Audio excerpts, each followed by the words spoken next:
이번 겨울 수련회는 여러분들이 예수님과 친밀한 동행이 얼마나 중요한지를 깨닫는 것, 이제 이것이 핵심입니다. 그리고 예수님에 대한 핵심적인 이미지 하나, 그분은 선한 목자이시다. 이것을 굳게 붙잡고 가는 여러분 되기를 바랍니다. 그분은, 예수님은 정말로 우리가 따를 만한 분이라는 것이죠. 그분은 우리를 절대로 실망시키지 않으시고 영원히 우리를 인도하시는 유일한 선한 목자 되신다. 그래서 그분의 목소리를 그분 우리에게 말씀하시고 또 우리는 그분의 목소리를 들을 수 있다. 그리고 그분의 인도함을 받아 우리는 살아갈 수 있다. 그때 진정한 행복이 있는 것이고, 또 어제 저녁 말씀에서는 그 예수님은 우리 안에 있는 양떼들에게만 시선이 머물러 있는 정도가 아니라 우리 밖에 있는 양떼들까지도 다 하나님의 양떼로 그들 또한 구원하여 주기를 원하신다고 하는 그 넓은 사랑의 마음을 가지신 목자라고 하는 사실을 나누었습니다. 주님께서는 그 자신의 양떼들을 살리기 위하여 이리때로부터 살리고 우리 밖으로부터 우리 안으로 들어오게 하기 위하여 스스로 자진하여 자기의 생명을 기꺼이 내놓으셨던 것입니다. 그래서 우리는 그 예수님을 바라볼 때 우리는 주님을 닮아갈 수 있습니다. 그것은 기꺼이 나도 내 생명을 내어드리는 삶을 살 수 있는 것이죠. 신앙생활이 의무가 되어지지 않습니다. 그때부터는 되어지는 신앙생활을 하게 됩니다. 이것도 해야 하고 저것도 해야 하고 하는 신앙생활은 우리를 더 힘들고 괴롭게 만듭니다. 그런 신앙을 율법적인 신앙이라고 말을 하죠. 우리는 복음적인 신앙생활을 해야 합니다. 그것은 예수님을 바라볼 때 내 마음에 예수님을 사랑하는 마음이 커져서 주님을 위하여서 나는 뭐든지 하겠다. 여러분이 연애하고 또 할 때 상대방에게 뭐든지 주고 싶잖아요. 사랑하면 그런 것입니다. 사랑하면 생명까지도 다 줄 수 있는 것입니다. 여러분이 주님을 사랑하는 것에만 초점을 맞추면 아무 문제가 없는 거죠. 그리고 사랑하는 관계는 단 둘의 경험이 없이는 깊은 관계로 나아갈 수 없다는 것입니다. 주님의 말을 그러니까 이런 회중의 예배를 통해서만 신앙생활하는 사람은 깊은 관계로 나아갈 수가 없습니다. 공동체 속에서만 예수님을 만날 수 있으니까요. 여러분이 개인이 성경책을 펼쳐서 또 핸드폰으로, 앱으로 성경을 읽으며 주님과 단 둘의 만남을 가지셔야만 하는 것이에요. 그리고 그렇게 묵상되어진 그 말씀이 새겨져야 되고, 그 새겨진 말씀을 가지고 여러분이 일상을 살아가야 되는 것입니다. 그때 하나님의 말씀이 내 안에서 툭툭 튀어나오고, 그렇게 소화되어진 말씀이 마치 소가 되새김질을 하듯이 내 삶에서 자꾸 상기되어지고 반복되어질 때 그 말씀이 나의 삶을 이끌어가는 겁니다. 주님의 음성. 그래서 세상에 많은 유혹이 있고 그렇고 또 나도 넘어지기도 하고 멈추기도 하는 상황 가운데 그 말씀이 나를 끝까지 견인해가는 것입니다. 구원으로, 생명의 길로. 우리는 예수님만 바라보고 주님만 따라가면 우리는 어느 순간 천국에 가 있을 것입니다. 그러니까 특별하게 무언가를 해야지 천국 갈 수 있다. 이것은 다 속임수입니다. 여러분들 교회에서 봉사하고 하는 것도 기쁨으로 하시기를 바라는데, 그러려면 예수님과의 친밀한 동행이 가장 중요하다고 하는 것이죠. 그게 안 되면 봉사도 안 하는 게 좋아요. 주님과의 예배, 찬양, 성경, 여기에만 집중하는 것이 오히려 훨씬 내 영혼을 살리는 길이라 하는 거죠. 자, 오늘은 이제 주일날에 계속했던 8복 말씀으로 이어집니다. 자, 6번째 복인데요. 누구에게 복이 있다고 말합니까? 마음이 깨끗한 사람이 복이 있다고 합니다. 그에게 임하는 복은 뭔가요? 하나님을 볼 것이다. 잠을 좀 한번 좀 이렇게 깨면서 제가 1시간이나 더 드렸잖아요. 자, 우리 크게 한번 하나님을 볼 것이다. 시작. 하나님을 볼 것이다. 맞습니다. 여러분, 믿는 사람이 세상 사람들과 다른 것이 있다면 하나님을 본다는 것입니다. 참된 그리스도인은 하나님을 봅니다. 그것을 영안이라고도 말하죠. 영적인 눈. 우리의 영의 눈으로 하나님을 봅니다. 얼마나 신비로운 일인지 모릅니다. 하나님은 보이지 않는 분이거든요. 하나님은 육체가 없는 분입니다. 그리고 많은 사람들이 하나님을 보기를 원했습니다. 그러나 볼 수 없었습니다. 그런데 하나님은, 예수님은 약속해 주는 거예요. 볼 수 있다는 거예요. 하나님을 볼 수 있는데 누가 볼 수 있느냐? 마음이 깨끗한 사람은 볼 수 있다. 이 마음의 눈이 열려진 것, 깨끗해진 것을 성경에서는 거듭남이라고 말을 합니다. 본인의 성경으로 요한복음 3장 3절을 한번 찾아보겠습니다. 요한복음 3장 3절. 자, 함께 읽습니다. 시작. 내가 여러분이 세 번역이죠. 3장 3절 읽어주세요. 시작. 예수께서 그에게 말씀하셨다. 내가 진정으로 너에게 말한다. 누구든지 다시 나지 않으면 하나님 나라를 볼 수 없다. 아멘. 누구든지 다시 나지 아니하면 하나님 나라를 볼 수 없다. 다시 난다는 것을 개역개정에는 거듭남이라고 말합니다. 같은 말이죠. 우리가 거듭나면 마음의 눈이 열려지는 것이고 하나님을 볼 수 있는 것입니다. 그러니까 이전에 하나님을 알지 못하고 죄 가운데 살아갔던 내가 이제 성령께서 내게 오셔서 믿음을 주십니다. 믿음을 주시면 내가 새롭게 태어납니다. 다시. 그래서 이제는 하나님을 보지 못했던 눈이 열려지게 되는 거죠. 사람은 거듭나야만 하나님을 볼 수 있는데 이것이 마음이 깨끗한 것과 연결이 된다는 거죠. 그리고 여기서 하나님을 본다라고 하는 것은 그냥 눈으로만 이렇게 보는 걸 말하는 것이 아니라 경험적으로 안다는 것을 의미합니다. 지적인 차원이 아니에요. 인격적인 경험을 말합니다. 마음이 깨끗한 사람은 하나님을 경험하여 안다는 거예요. 하나님을 날마다 봅니다. 그 사람에게 두려움이 있을까요? 여러분, 하나님이 보입니다. 그러면 세상에 아무리 강한 권력과 힘이 여러분들을 위협해도 하나님이 보이는 사람은 두려워하지 않을 것입니다. 내 인생에 풀리지 않습니다. 뭔가 답답합니다. 그렇지만 하나님이 보이는 사람은 인내할 수 있을 것입니다. 아픔이 있습니다. 고통이 있습니다. 그러나 하나님이 보이면 위로함을 받을 것입니다. 하나님만 보이면 우리는 끝까지 나아갈 수 있습니다. 하나님이 보이면 포기하지 않습니다. 하나님이 보이면 답을 얻을 수 있습니다. 하나님이 보이면 세상이 두려워지지 않아요. 하나님이 보이면 다 되는 것입니다. 얼마나 놀라운 복입니까? 그러므로 청년 여러분은 마음이 깨끗한 사람이 되시기를 간절히 소망합니다. 근데 이 두 가지 의미가 있습니다. 첫 번째는 1번에는 이제 이거 괄호 넣기 보면은 하나님을 본다는 것은 하나님을 안다는 것이고요. 2번 마음이 깨끗한 사람의 의미는 죄에서 깨끗한 사람을 말합니다. 말 그대로 깨끗하다는 거죠. 우리의 눈은 하루에 25,000번을 깜빡거린다고 합니다. 25,000번. 3, 4초에 한 번씩. 왜 이렇게 많이 깜빡거릴까요? 우리의 눈은 예민하기 때문에 그렇습니다. 그래서 작은 이물질도 이게 눈에 많은 이제 영향을 주죠. 그래서 자꾸 씻어내야 되는 겁니다. 계속 깜빡깜빡 해야 하는 거죠. 눈물샘에서 깨끗한 액을 계속해서 뿌려주는 겁니다. 예민하기 때문에. 자, 그런데 세상에서 예민한 것이 무엇이냐? 우리의 마음이라고 하는 거예요. 그 무엇보다 예민한 것이 우리의 마음이라서 우리는 아주 작은 것에도 쉽게 영향을 받는 존재인 것입니다. 여러분의 영혼은 그래서 함부로 아무데나 노출하면 안 되는 거예요. 여러분의 눈, 여러분의 있는 장소를 우리 믿는 사람들은 굉장히 조심해야 되는 겁니다. 그래서 복 있는 사람은 어떤 사람이라고 시편에 말하고 있습니까? 죄인들의 자리에 앉지 않아요. 왜냐하면 영향을 받기 때문에. 지난번에 부정에 대한 말씀을 드렸죠? 정결함과 부정함이 만나면 어떻게 된다고요? 정결함이 부정해진다고요. 예민하기 때문에 그렇습니다. 그래서 여러분들이 아무렇지도 않게 유튜브를 보는 것, 그리고 이렇게 미디어에 노출이 되고 또 그런 이야기들, 정보들, 죄악된 정보들이나 이런 것이 자기도 모르게 접촉이 되는 순간 여러분들은 바로 부정해지는 거죠. 우리의 마음은 이처럼 예민한 거예요.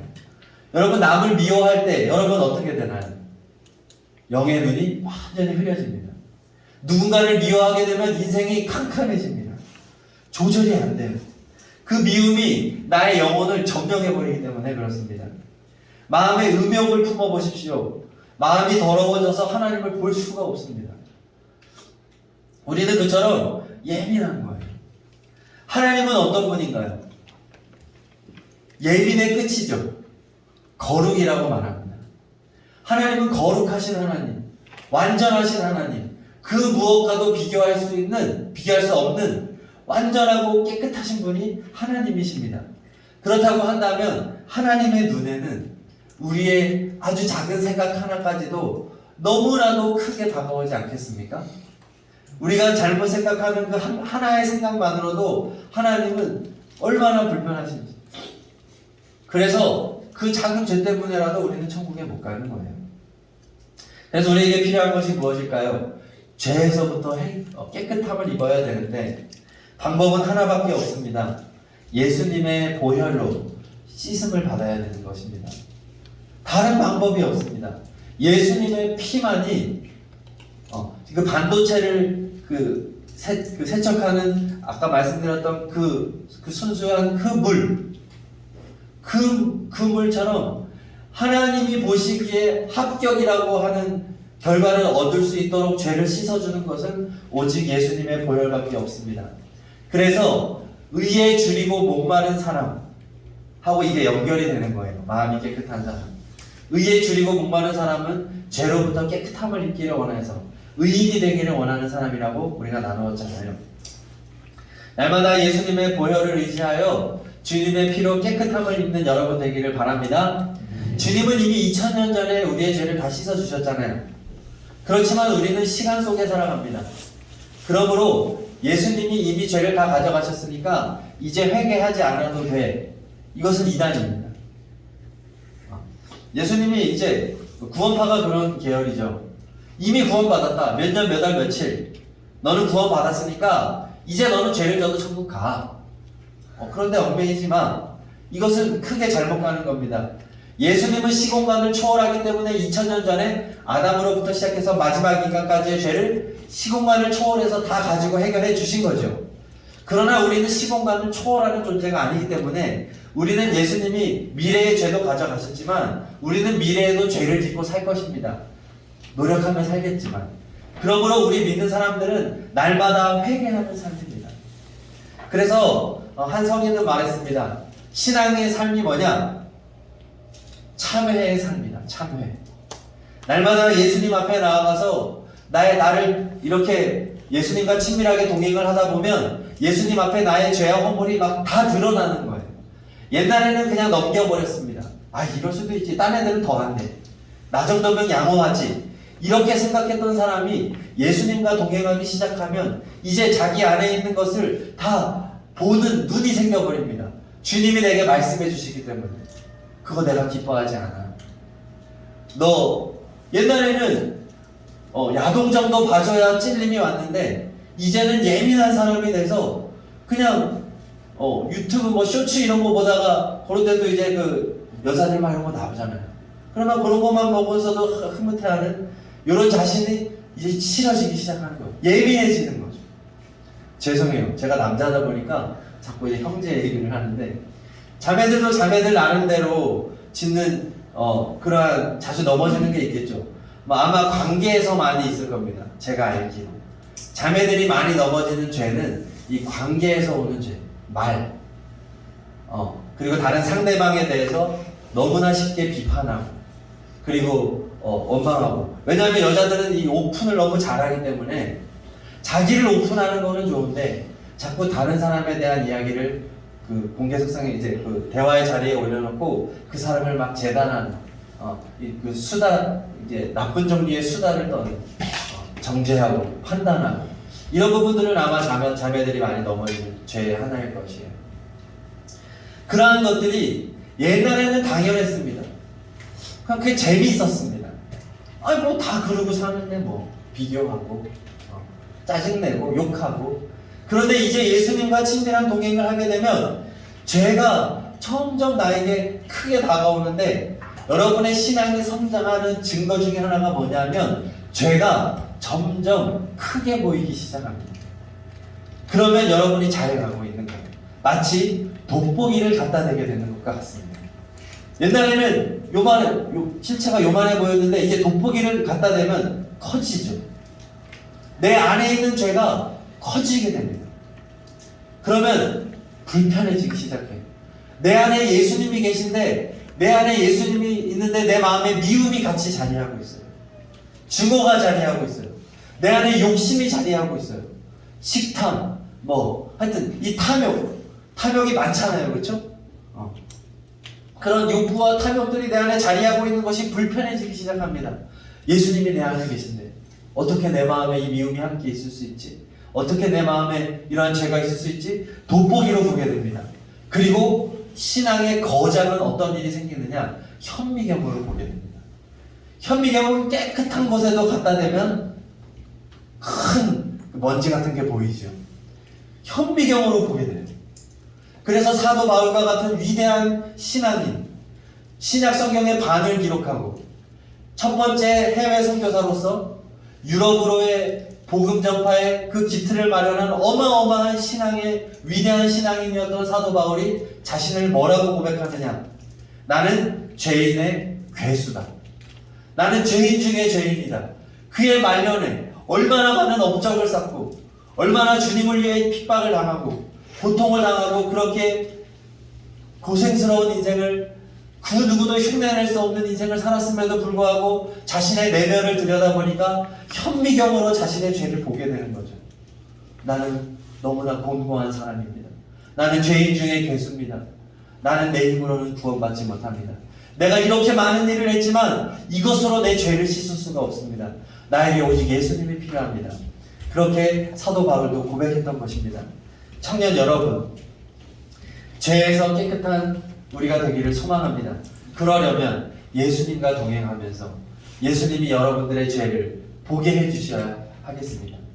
그러면 그런 것이 죄가 보일 때, 내 마음에 부딪혀 올 때 바로바로 회개하는 것입니다.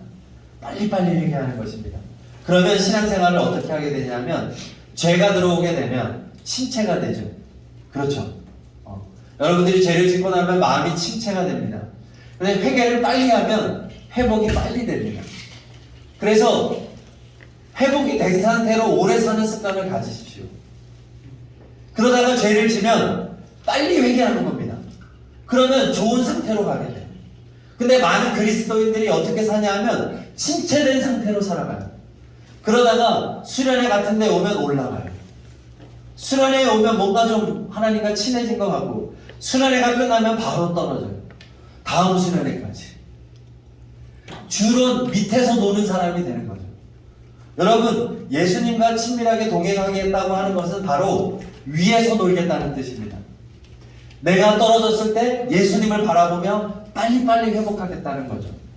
예수 동행일기를 소개해드렸는데 정말로 좋은 도구인 이유는 예수 동행일기를 날마다 쓰면 회복의 단위가 하루가 됩니다. 침체가 되었어도 하루 만에 회복세로 넘어갈 수가 있어요. 날마다 점검하기 때문이죠. 날마다 예수님을 바라보기 때문에 보이기 시작하는 겁니다. 그래서 제가 동행일기를 꼭 쓰라는 건 아니고 예수님을 바라보는 게 핵심입니다. 근데 동행일기를 쓰는 것이 이러한 습관을 들이기에 좋다는 것이죠. 그래서 죄를 지었다고 주님이 나에게 알려주셨을 때 너 그런 거 내가 기뻐하지 않아. 너 시간 그렇게 쓰는 거 내가 기뻐하지 않아. 너의 마음에 탐욕이 있어. 주님이 알려주실 때 바로바로 즉각적으로 회개하고 기도해서 그래요 주님 용서해 주세요. 제 이 마음이 빨리 해결되게 해주세요. 용서해 주세요. 주님이 회복시켜 주시죠. 놀랍게도. 구하면 응답해 주세요. 여러분들이 무슨 취업을 빨리 하게 해주세요. 빨리 결혼하게 해주세요. 여러분 이런 거는 주님의 때가 돼야지 응답이 옵니다. 그런데 주님이 아주 빨리 응답해 주는 것 중에 하나는 죄에 대하여 진심으로 참여할 때 주님은 굉장히 빨리 응답해 주시는 것을 경험합니다. 빨리 주님 앞에 나아가서 예수님의 피로 날마다 씻음 받으시기를 바랍니다. 그래서 예수 동행일기를 쓰는 사람은 하루에 밤마다 회복세가 되는데 그게 아니라 이 일기를 쓰면서 날마다 하루를 사는 동안에 일을 하다가도 잠시 멈추고 아침에 일어났을 때 예수님 이름만 불러도 이제 하루가 달라져요. 예수님을 생각하는, 예수님을 의식하는 것입니다. 우리도 어제 이렇게 단둘이서 이제 이틀 동안 좀 해봤는데 어제는 전날보다 조금 더 달랐다고 하는 분들이 이렇게 몇 분 계시더라고요. 동준 형제는 이렇게 예수님하고 어깨동무를 하고 있더라고요. 이렇게. 주님과의 동행에 이런 인식 훈련을 하시는, 주님은 분명히 살아계시기 때문에. 자, 그리고 마음이 깨끗한 사람의 두 번째 의미가 있습니다. 이것은 나번인데 한 마음을 품은 사람입니다. 야고보서 4장 8절 그 밑에 있는 말씀을 다 같이 읽어보겠습니다. 시작. 하나님께로 가까이 가십시오. 그리하면 하나님께서 가까이 오실 것입니다. 죄인들이여 손을 깨끗이 하십시오. 두 마음을 품은 사람들이여 마음을 순결하게 하십시오. 두 마음.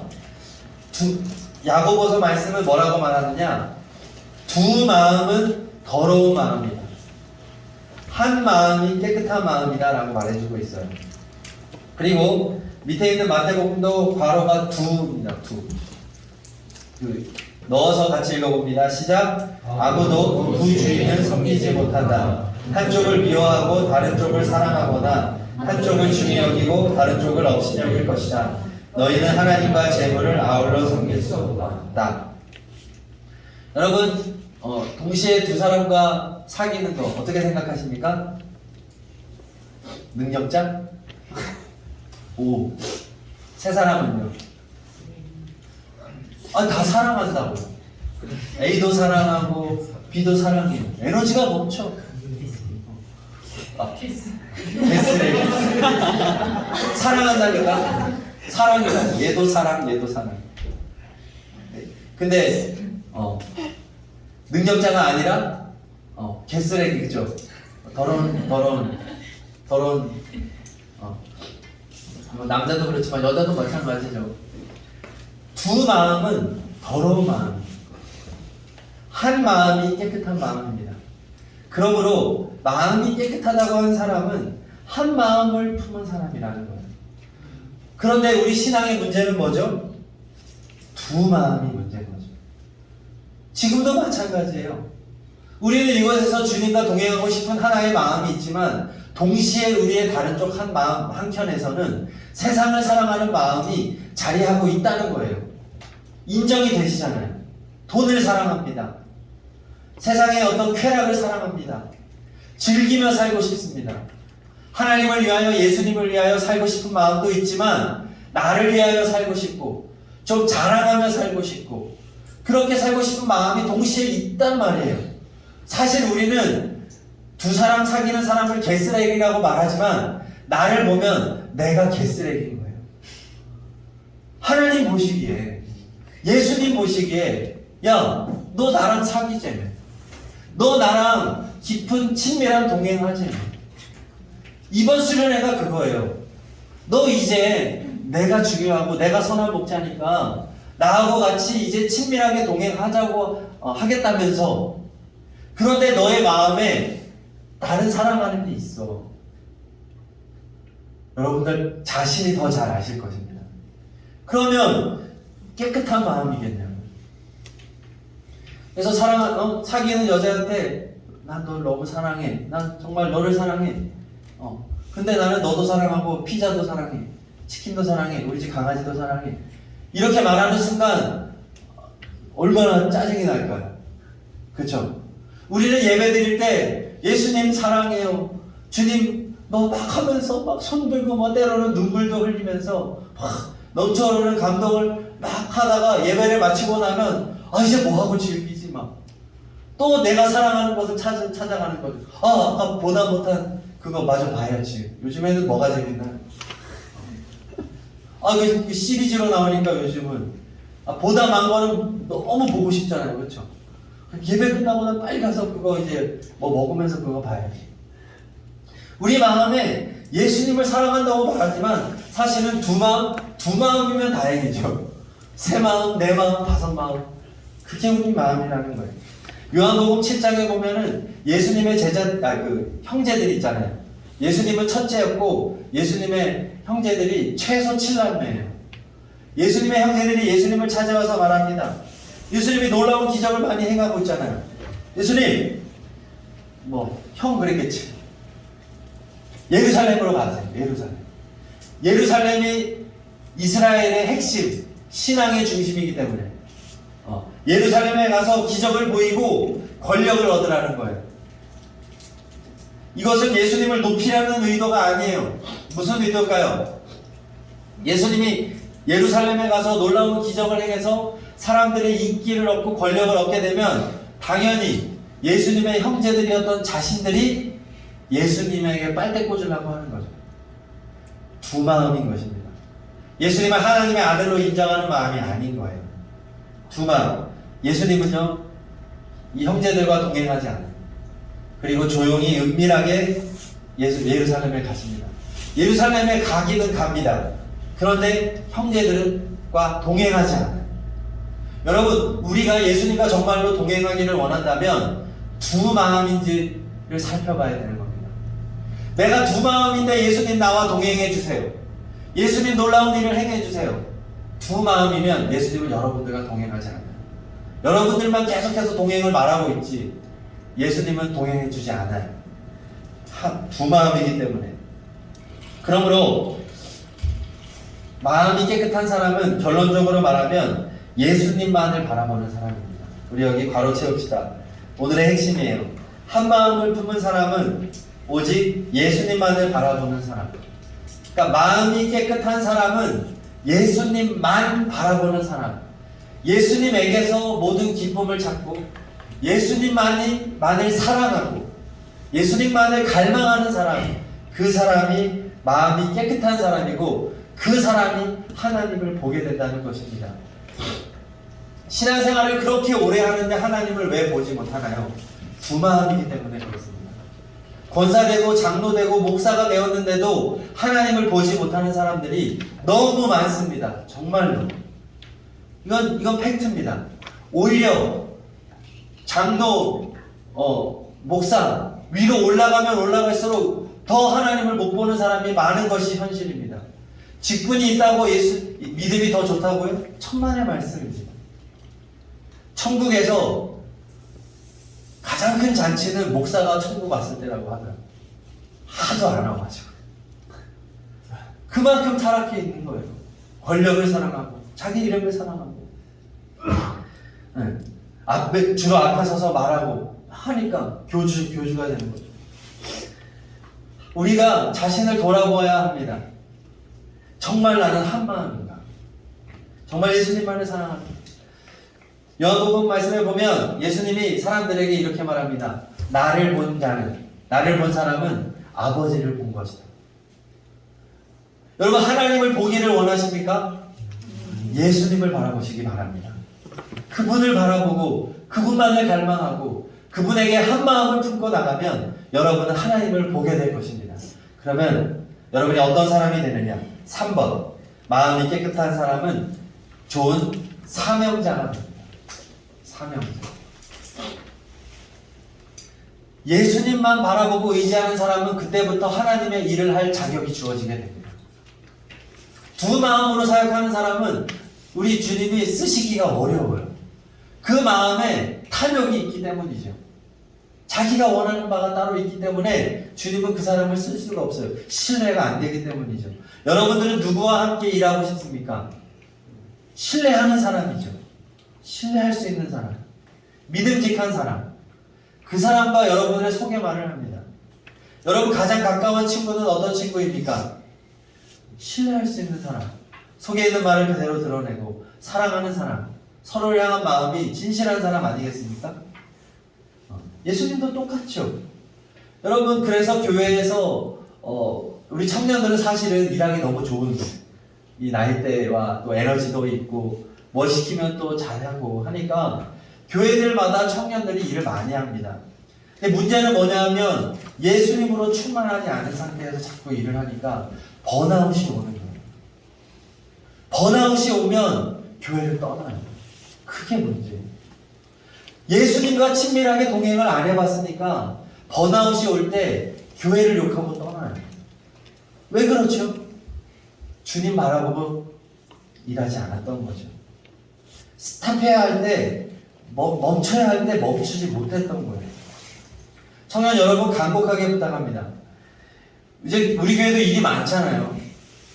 그것이 여러분들과 예수님과의 동행을 방해한다고 한다면 얘기하세요. 그리고 멈추세요.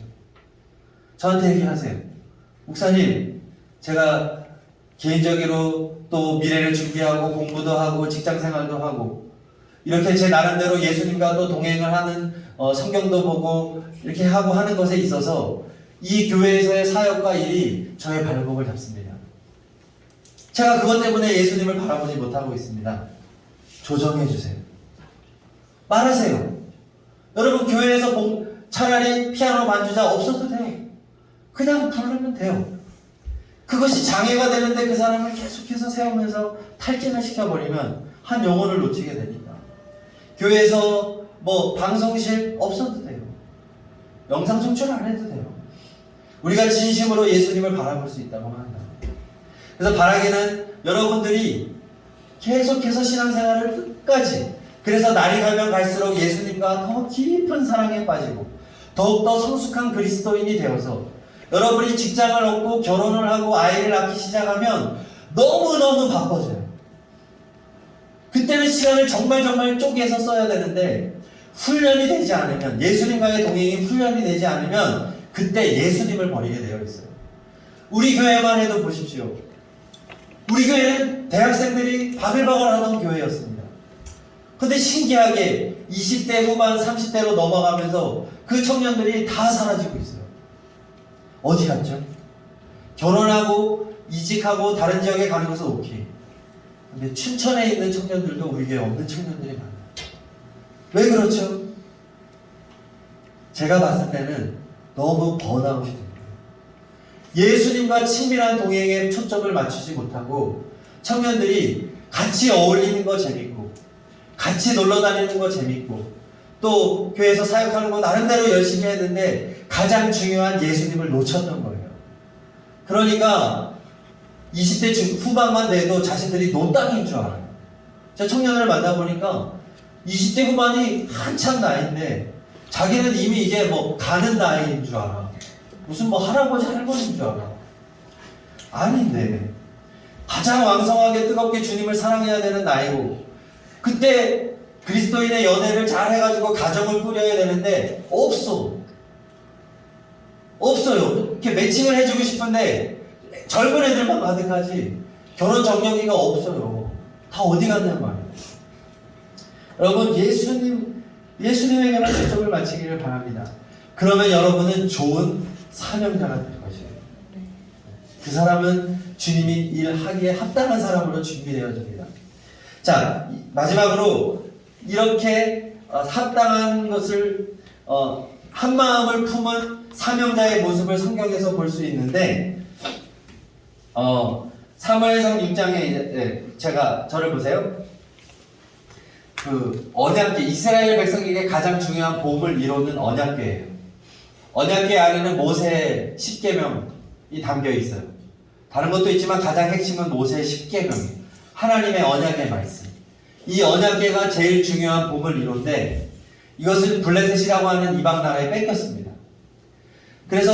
그런데 이제 이 블레셋의 나라에 막 재앙이 임하는 거예요. 이 언약궤가 있는 곳에.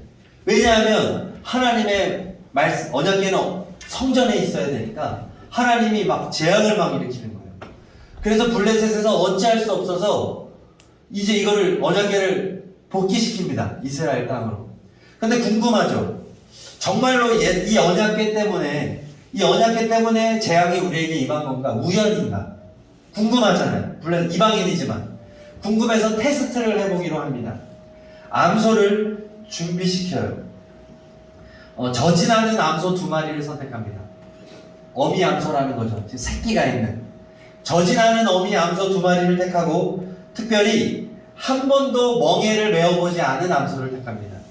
멍에는 이제 이렇게 수레나 짐을 끌을 수 있는 것을 이제 하는 건데 익숙하지 않은, 먹이를 한 번도 해보지 않은 새끼를 낳은 어미. 여러분, 소는 이 모성애가 굉장히 강한 짐승의 하나로 알려져 있거든요. 소는 엄청나게 새끼를 사랑해요. 소와 이 새끼 떼어놓는 게 엄청 이게 어려운 일이라고 합니다. 자, 그러니까 상식적으로 이 저지나는 한 번도 먹이를 메어보지 않은 두 마리의 암소에게 언약궤를 실어서 보내면 상식적으로 어떻게 해야 될까요? 가다가 돌아와야 되죠. 뭐 때문에요? 새끼 때문에. 새끼 때문에 돌아와야 정상이에요. 또 하나, 한 번도 먹이를 매지 않았기 때문에 너무 이게 통증도 심할 것이고, 그렇지 않나요? 그러다 보면 막 둘이서 합이 안 맞을 수도 있고, 더 걷지 않을 수도 있고, 그렇죠? 자, 그런데 그래서 만약에 그럼에도 불구하고 이 두 마리의 암소가 곧장 간다면 이건 하나님이 재앙을 내린 것이다 라고 하고 보냅니다. 자, 근데 어떻게 됐느냐? 오늘 맨 아래에 있는 말씀을 다 함께 읽겠습니다. 시작. 그 암소들은 베세메스 쪽으로 가는 길로 곧장 걸어갔다. 그 소들은 큰 길에서 오른쪽으로나 왼쪽으로나 벗어나지 않고 울음소리를 내면서 똑바로 길만 따라서 갔고, 그 뒤로 블레셋 통치자들이 베세메스의 경계까지 따라서 갔다. 놀라운 일이 일어난 거죠. 자, 곧장 간 거예요. 상식을 벗어나는 행동을 합니다.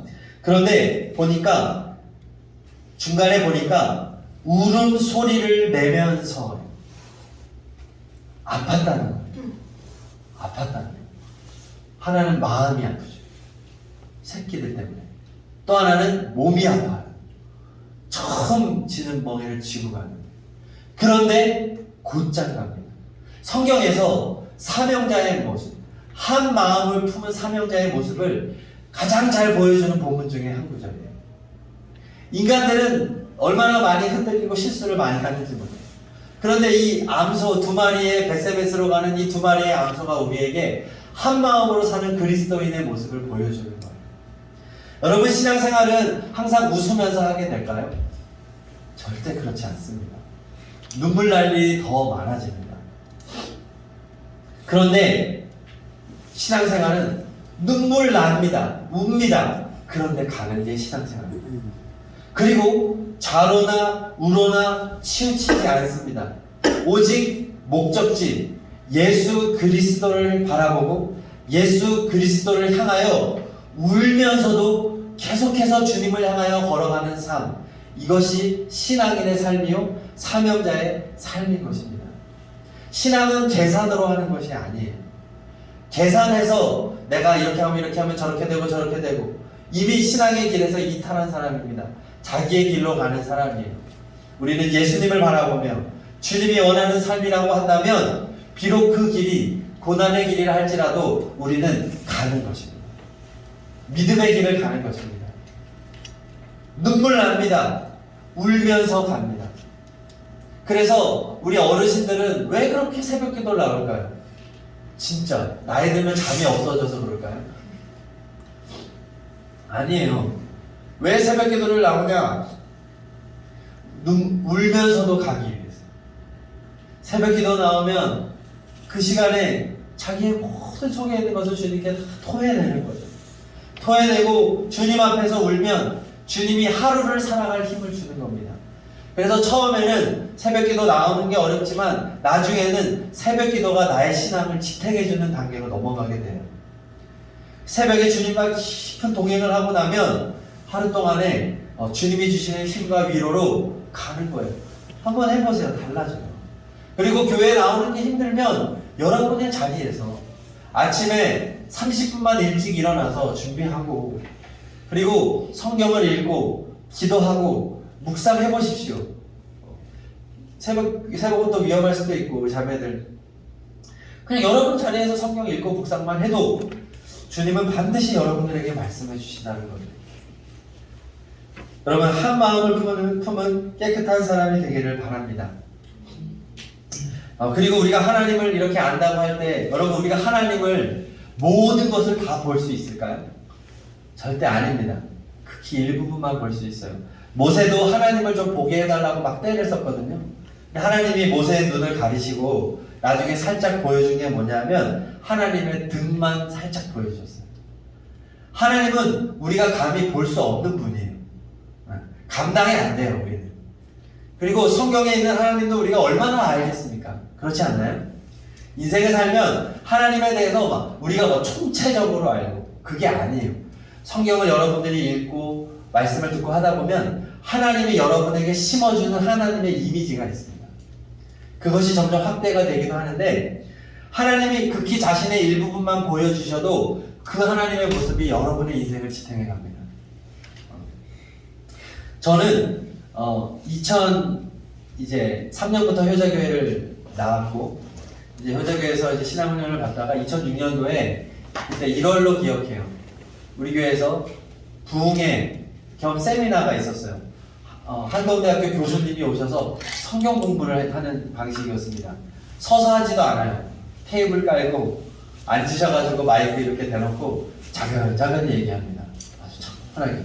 박영춘 교수님이라고 지금도 하심이라고 하는 동아리를 계속해서 하시는데 이분은 목사님이요 사실상 이렇게 말씀의 깊이나 근데 그분이 이제 이렇게 말씀 이제 3일 동안에 성도님들도 다 테이블 놓고 공부하면서 했어요. 근데 그때 하나님이 이제 저는 그때 수학교육과를 이제 졸업을 앞둘 때였고 이제 나의 미래는 어떻게 되는가 임용고사는 분명히 떨어지는 게 확실했고 그때 그 세미나를 통해서 하나님이 저에게 은혜를 이렇게 부어주시는데 첫째 날에 무릎까지 물이 차오르고 둘째 날에 허리까지 차오르고 이렇게 물이 차오르는 것과 같은 경험을 시켜주시는 거예요. 은혜가 차오르고 있더라고요.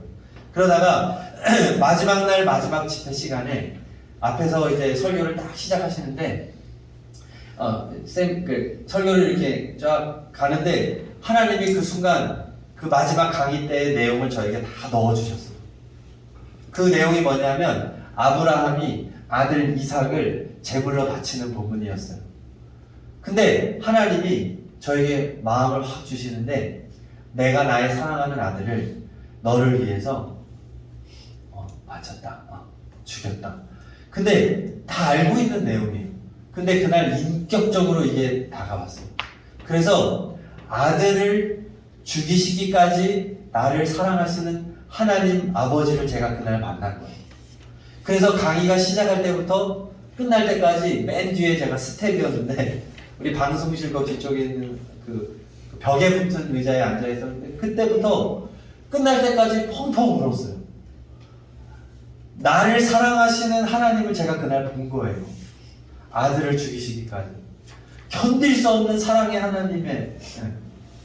그래서 제가 얼마나 펑펑 울고 하면서 그날 밤에 제 친구 동준이, 그때 김동준인데 같은 수학교육과 친구고 고등학교 3년 내내 같은 거, 초등학교 동창.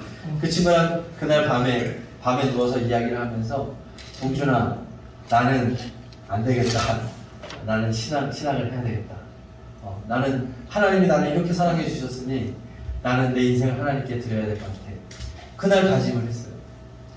그래서 저는 하나님을 그날 받고 하나님을 인격적으로 경험했고 그날의 그 기억을 저는 잊지 못하고 그래서 어떻게 보면 그날 만나주신 하나님 때문에 저는 효자교회로 다시 왔어요. 나를 만나주신 결정적인 그 자리, 그 교회. 또 나는 청년이었고 그래서 나는 계속해서 다른 사람들한테 나는 하나님을 만났다고 항상 얘기했어요. 성부 하나님. 그리고 이렇게 얘기했어요. 나는 성부 하나님을 분명히 만났다. 그런데 문제는 성자 예수님 좀 만나고 싶다. 하나님의 사랑을 내가 분명히 경험해서 내가 압도돼서 신앙을 시작했는데 예수님도 만나고 싶은 거예요. 그래서 예수님을 만나고 싶은 갈증으로 제가 이제 예수 동행 이것을 계속해서 했기 때문에 그렇게 하면서 계속해서 간절히 기도하고 하던 중에 2020년으로 기억해요. 어느 날 새벽 기도를 가려고 이제 차를 타고 그 아침에 일어나서 예수님의 이름을 부르고 기도하면서 차를 타고 교회로 이렇게 밟아서 가는데 갑자기 제 마음속에 이제 소리죠. 예수님의 이런 마음의 감동이 확 오는데 그게 뭐냐면 네가 계속해서 예수 예수님을 만나기를 원하는데 네가 효자교회에서 2006년에 하나님 성부 하나님을 만나게 해준 그날 그걸 알려준 게 바로 나였다라고 하시는 거예요. 예수님이. 제가 차를 타고 가다가 깜짝 놀랐어요. 나는 성부 하나님만 만난 줄 알았는데 그날 나에게 성부 하나님을 연결해 주신 분이 내 안에 계신 예수님이었던 거예요. 저는 그걸 몰랐어요. 그래서 제가 그날 그 전율이 사라지지 않더라고요. 하루 종일. 예수님은 하나님을 소개시켜주고 예수님은 빠져 있었던 거예요. 하나님의 사랑에 푹 젖어 있고. 그리고 제가 하도 예수님 하니까 이미 만났다는 거예요. 그리고 난 지금도 너와 함께 하고 있다. 우리가 예수님과 친밀한 동행을 갈망하고 주님 만나주세요. 주님 인격적으로 주님을 사랑하고 그래서 저도 예수님의 제자들처럼 순교도 할 수 있게 해주세요. 그런 뜨겁게 하나님을 사랑하는 사람이 되게 해주세요. 예수님께로 나아가잖아요. 그러면 예수님이 여러분을 하나님께로 안내한다는 거예요. 그럼 여러분은 하나님을 보게 될 것입니다. 그럼 여러분의 인생은 완전히 바뀌어지게 돼요. 그때부터는 이제 여러분들은 사명자가 되게 됩니다. 여러분들은 어떤 하나님을 보고 있습니까? 예수님께서 하나님을 어떤 분이라고 말해주고 있습니까? 여러분이 예수님을 묵상하면 묵상할수록 하나님을 보게 될 것입니다. 예수님을 통해서 사랑의 하나님을 만나고 자비의 하나님을 만나고 그리고 위로의 하나님을 만나고 힘을 주시는 하나님을 만나고 끝까지 나와 함께 하시는 하나님, 여러분에게 직접적으로 주시는 여러분의 하나님을 경험하는 그런 복이 있기를 간절히 축복합니다. 다윗이 고백하죠. 23편 10편 23편에 여호와는 나의 목자이시니 내게 부족함이 없으리로다. 다윗은 자기가 양치기를 하면서 목자이신 예수님을 발견한 거예요. 그 이미지가 다윗의 인생을 견인해 간 것입니다. 여러분들도 예수님을 통하여 어떤 하나님이 있는지 경험하는 여러분 되기를 축복합니다. 네. 그래서 오늘 말씀을 마칩니다. 마음이 깨끗한 사람은 죄로부터 깨끗한 사람. 근데 우리는 죄로부터 깨끗할 수 없고 오직 예수님의 피로만 깨끗할 수 있으니 예수님의 피를 간절히 구하면서 날마다 참회의 삶을 살아가야 하겠습니다. 그리고 마음이 깨끗한 사람은 한 마음으로 살아가는 사람인데 우리도 오직 예수님 한 분만을 바라보고 그 주님을 깊이 묵상하고 그 주님이 알려주시는 하나님, 예수님이 보여주시는 하나님, 그 하나님을 붙잡고 우리는 뜨겁게 그분을 사랑하며 살아가야 하겠습니다. 자, 이 시간 찬양하고 기도할 텐데 은혜 아니면 살아갈 수가 없네. 은혜 아니면 살아갈 수가 없네. 모든 마저도 다 주의 것이니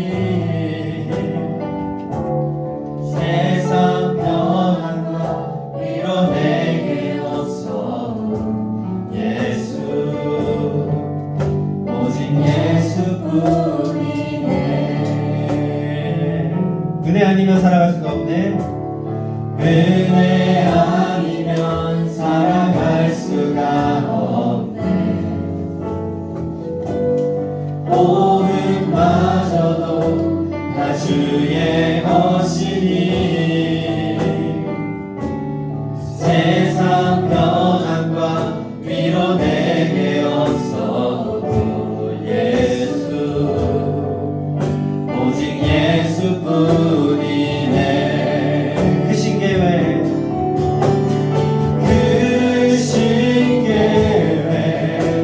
다 볼 수도 없고 작은 곳 안에 지쳐도 주께 묻니 나의 모든 삶 버티고 견디게 하시네.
간절히 소원합니다. 예수님과 친밀하게 동행하면서 죄로부터 깨끗한 사람 되기를 원합니다. 그리고 두 마음을 품지 않고 오직 예수님만 바라보고 예수님만 의지하고 전심으로 예수님만 사랑하는 사람으로 살기를 원합니다. 그래야지 제가 주님의 사명자가 될 수 있을 것입니다. 말씀을 생각하며 여러분, 수련회의 마지막 기도입니다. 결단하십시오. 여러분의 삶의 자리로 돌아가서 다시 예전처럼 살면 안 되겠습니다. 예수님과 단 둘이 성경을 읽어야 합니다. 주님 붙잡고 기도하는 여러분의 기도의 자리가 있어야 합니다. 여러분의 일상 속에서 예수님의 이름을 부르고 예수님을 왕으로 모셔드리고 예수님을 여러분의 제사장으로 모셔드리고 예수님을 여러분의 선지자로 모셔드리고 주님의 목소리를 듣고 살아가야 하겠습니다. 이 시간 결단하며 다짐하며 다 함께 우리 마지막으로 간절하게 우리 한 4분 정도 기도하겠습니다. 기도합니다.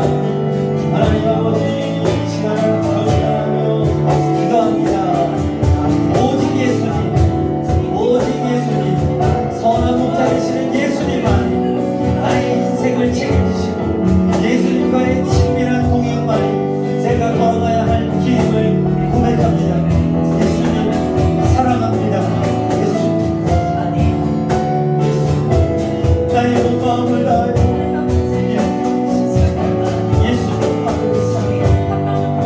예수님 두 마음을 합자 아버지, 나의 마음을 인도하여 주시옵소서.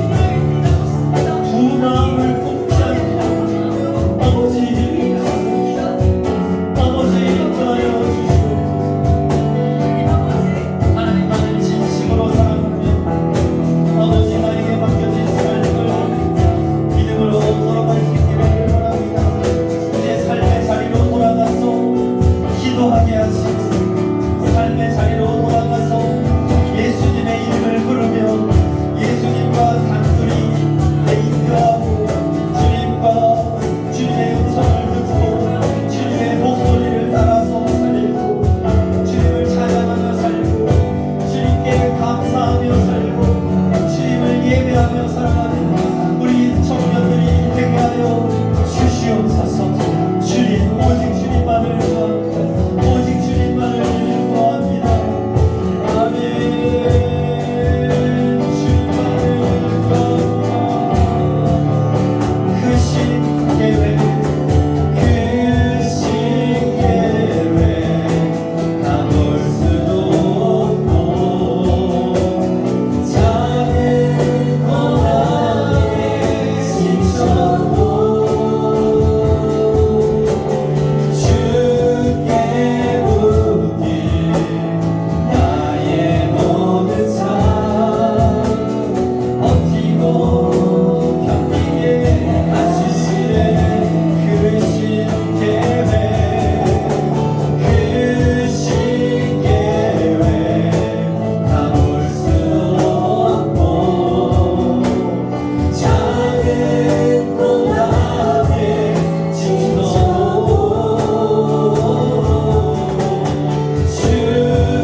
결단하며 기도했습니다.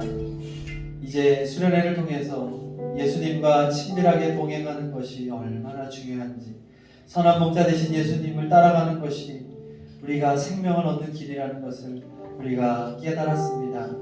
이제 우리의 일상으로 돌아갑니다. 다시 우리를 유혹하는 것들이 그대로 있고 우리의 죄악된 습관들이 여전히 남아있사오니 주님, 우리를 불쌍히 여겨 주시옵소서. 예수님을 끊임없이 바라보면서 넘어져도 빨리 예수님 보고 회복되게 하옵소서. 쓰러져도 예수님 바라보며 다시 일어나게 하여 주옵소서. 멈춰 있더라도 예수님과 함께 쉬게 하시고 예수님과 함께 믿음의 한 걸음을 내딛게 하여 주시옵소서. 사랑의 주님, 위대하신 목자 예수님, 주님만을 사랑합니다. 두 마음을 품었던 우리를 용서하시고 이제 남은 삶 동안 예수님을 뜨겁게 사랑하고 주님의 나라와 영광을 위해 살아가는 우리가 되도록 인도하여 주시옵소서. 예수 그리스도 이름으로 기도합니다. 우리 마지막으로 찬양하실 때 모든 드린 거? 모든 걸음 대신에, 제가 계속해서 수련에 참여하다 보니까 이 찬양이 주제가 같다는 생각이 들었습니다. 여러분의 걸음걸음 인도하시는 그 주님 고백하면서 찬양합니다. 모든 걸음 대신에.